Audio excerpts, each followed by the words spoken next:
માતાશ્રીઓ, નિયામક sir, Acharya sir તથા મારા ગુરુજીઓને વંદન તથા અહીં ઉપસ્થિત મારી સાથે અભ્યાસ કરતા વિદ્યાર્થી ભાઈઓ અને બહેનો. ગુરુ પૂર્ણિમા, અષાઢ સુદ પૂનમ એટલે કે ગુરુ પૂર્ણિમા.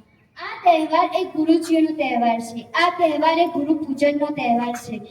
ગુરુ પૂર્ણિમાને વ્યાસ પૂર્ણિમા તરીકે પણ ઓળખવામાં આવે છે, કારણ કે આ દિવસે મહર્ષિ વેદવ્યાસજીનો જન્મ થયો હતો. તેમને આપણા ભારતીય વારસાને, મહાભારત અને વેદોનું જ્ઞાન આપી અને સમૃદ્ધ બનાવ્યું છે.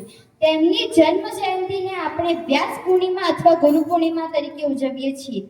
અંધકારમાંથી પ્રકાશ તરફ લઈ જનાર એ વ્યક્તિ ગુરુ, જે સત્ય શ્રેષ્ઠ તથા જીવનને શ્રેયસ્કર વિદ્યા શીખવાડે છે તે ગુરુ, જે નિર્મળ દ્રષ્ટિ, ભેદ વગરનું મન તથા શિષ્યના જીવનને સર્વાંગ સુંદર બનાવવા ઈચ્છે છે તે ગુરુ.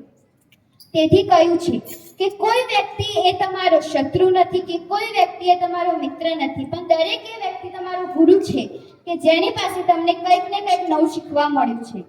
સૌપ્રથમ આપણા જીવનના ગુરુ એ આપણા માતા પિતા છે, જે આપણા વ્યક્તિત્વનું તથા આપણામાં સંસ્કારોનું ઘડતર કરે છે. ત્યારબાદ આપણા ગુરુઓને માસ્તર કહેવામાં આવે છે. માસ્તર એ જેનું સ્તર માતા કરતાં પણ ઊંચું હોય છે, જેનું સ્તર માતા કરતાં ઊંચું હોય છે, જે માની જેમ વાત કરે છે, જે માની જેમ સંસ્કારોનું સિંચન કરે છે, જે માની જેમ આપણું વ્યક્તિત્વનું ઘડતર કરે છે, જે માની જેમ આપણને ભૂલો પર ટકોરે છે, એવા આપણા ગુરુ એટલે કે માસ્તર. આપણે કેજીથી લઈ અને જીવનના અંત સુધી અનેક ગુરુઓ બનાવીએ છીએ તથા તેમની પાસેથી આપણે જ્ઞાન મેળવીએ છીએ તથા આપણે કંઈક નવું શીખીએ છીએ.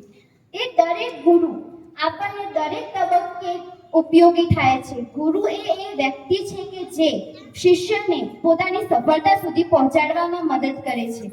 એક સફળ વ્યક્તિની વાર્તા પાછળ ક્યાંક તેનો એક ગુરુ છુપાયેલો હોય છે. અંતમાં એટલું જ કહીશ કે ગુરુ બિન જ્ઞાન ન ઉપજે, ગુરુ બિન જ્ઞાન ન ઉપજે, ગુરુ બિન મિટે ન ભેદ, ગુરુ બિન જ્ઞાન ન ઉપજે, ગુરુ બિન મિટે ન ભેદ, ગુરુ બિન સંશય ન મિટે, ભલે વાંચો ચારો વેદ. અસ્તુ.